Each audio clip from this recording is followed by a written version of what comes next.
जय माता दी दोस्तों, कैसे हैं आप सब। दोस्तों बात कर रहे हैं 8 और 9 अगस्त की कि ये 2 दिन मकर राशि वालों के लिए कैसे रहने वाले हैं। इन 2 दिनों में मकर राशि वालों को क्या खुशखबरी सुनने को मिल सकती है, किन बातों में इन्हें सावधानी रखनी चाहिए। तो इन 2 दिनों का राशिफल जानने से पहले हम इन 2 दिनों का पंचांग जान लेते हैं। 8 अगस्त 2025 दिन शुक्रवार रहेगा। श्रावण माह शुक्ल पक्ष की चतुर्दशी तिथि जो 2:14 तक रहेगी। उसके बाद पूर्णिमा तिथि प्रारंभ हो जाएगी। आयुष्मान योग रहेगा।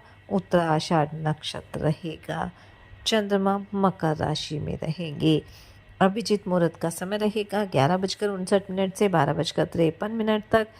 राहु काल का समय रहेगा 10:05 से 11:59 तक। अब बात करते हैं 9 अगस्त की। 9 अगस्त 2025 दिन शनिवार रहेगा। श्रावण माह शुक्ल पक्ष की पूर्णिमा तिथि जो 1:26 तक रहेगी। उसके बाद भाद्रपद माह प्रारंभ हो जाएगा। सौभाग्य योग रहेगा। श्रवण नक्षत्र रहेगा जो 2:24 तक रहेगा। उसके बाद घनिष्ठा नक्षत्र प्रारंभ हो जाएगा। चंद्रमा मकर राशि में रहेंगे। अभिजीत मुहूर्त का समय रहेगा 11:59 से 12:53 तक। राहु काल का समय रहेगा सुबह 9:06 से 10:46 तक। 9 अगस्त को रक्षाबंधन का त्यौहार रहेगा और हिंदू धर्म में रक्षाबंधन के त्यौहार को बेहद ही पवित्र माना जाता है। और इस बार तो रक्षाबंधन पर भद्रा का साया भी नहीं है। अगर शुभ मुहूर्त की बात करें तो रक्षाबंधन पर राखी बांधने का जो शुभ मुहूर्त है वो सुबह 5:47 से शुरू हो जाएगा और यह मुहूर्त इस दिन दोपहर 1:24 तक बना रहेगा।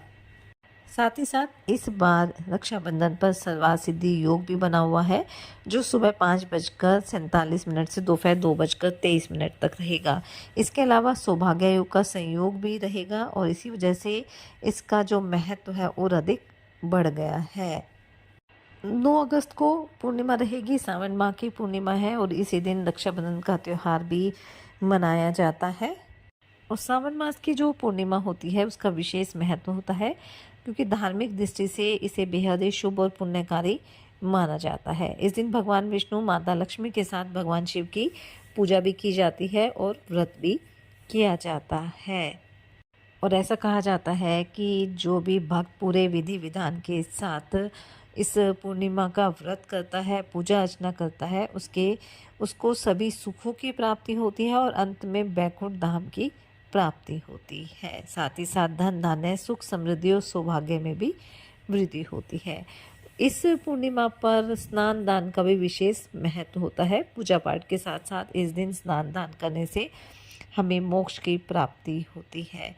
साथ ही अगर सावन की पूर्णिमा के दिन पितरों का तर्पण भी हम करते हैं तो ये बेहद ही शुभ माना जाता है। तो इस दिन आप पूरे विधि विधान के साथ अपने पितरों का श्राद्ध और तर्पण अवश्य करें। साथ ही भगवान शिव भगवान विष्णु की पूजा अर्चना करें और एक शंख लेकर उसमें जल भरकर आप भगवान विष्णु का अभिषेक करें। भगवान विष्णु को तुलसी पत्र या तुलसी की जो मंजरी होती है वो अवश्य अर्पित करें और भगवान शिव का पंचामृत से अभिषेक जरूर करें। इससे आपकी जो भी मनोकामना है वो अवश्य पूरी होगी और आपके घर परिवार में भी सुख शांति बनी रहेगी। तो चलिए बात कर लेते हैं ये 2 दिन मकर राशि वालों के लिए कैसे रहेंगे। ये 2 दिन मकर राशि वालों के लिए लाभकारी रहेंगे। बस इन 2 दिनों में थोड़ा सा मन को शांत करने की आवश्यकता रहेगी और अगर आप अपने मन पर कंट्रोल कर लेते हैं तो समय आपके लिए काफ़ी लाभप्रद रहने वाला है। इन 2 दिनों में आपके जीवन स्तर में भी सुधार आएगा। कई कार्यों में आपकी रुचि भी रहेगी। दान पुण्य के कार्यों में भी आप बढ़ चढ़कर हिस्सा लेंगे। नौकरी पेशा लोगों के लिए भी 2 दिन अच्छे रहेंगे। कई नई जिम्मेदारियां मिल सकती हैं और आप इन जिम्मेदारियों को बखूबी निभाने में भी सफल रहेंगे। यात्रा पर जाने के योग भी इन 2 दिनों में बन सकते हैं। यात्रा आपके लिए लाभप्रद रहेगी, बस वाहन थोड़ा सावधानी पूर्वक चलाएं। वहीं कारोबारियों के लिए भी 2 दिन अच्छे रहेंगे, लाभ के योग बनेंगे। लेकिन कोई भी नया निवेश आप करना चाहते हैं तो उसमें आप जल्दबाजी बिल्कुल ना करें, बड़ों की सलाह लेकर करें ताकि आपको किसी तरह का नुकसान ना हो। अगर आप राजनीति से जुड़े हुए हैं तो थोड़ा-सा आपको अपने विरोधी से सावधान रहने की आवश्यकता है, क्योंकि ये आपके कार्यों में रुकावट डाल सकते हैं।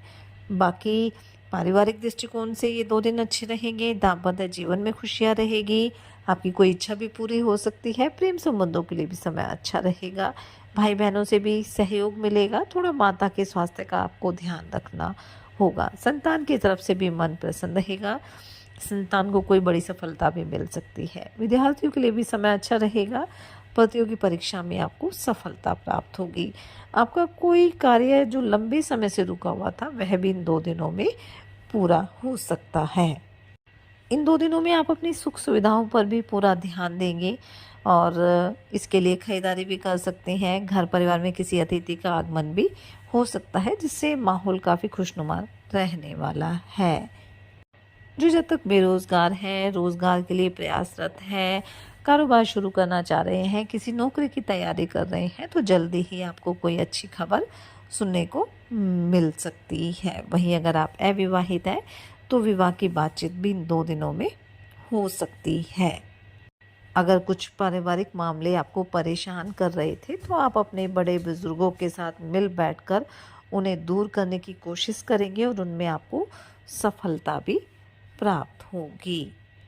कार्यक्षेत्र में आपका प्रदर्शन काफ़ी अच्छा रहेगा और इसी वजह से उच्च अधिकारी आपके कार्यों की प्रशंसा भी करेंगे, आपको कोई पुरस्कार भी मिल सकता है। इन 2 दिनों में आप किसी नई प्रॉपर्टी की डील को भी फाइनल कर सकते हैं और इस डील के लिए आप कोई लोन भी अप्लाई कर सकते हैं, या आपने पहले लोन अप्लाई किया है तो उसमें भी आपको सफलता मिलने वाली है, लाभ की प्राप्ति होगी। बस इन 2 दिनों में आप इस बात का ध्यान रखें कि आपकी कोई भी योजना है, कोई भी नया कार्य है, जब तक वो पूरा ना हो जाए वो हर किसी के सामने आप शेयर ना करें। आप जितना अपने तक बातों को सीमित रखेंगे उतना ही समय आपके लिए लाभकारी रहेगा।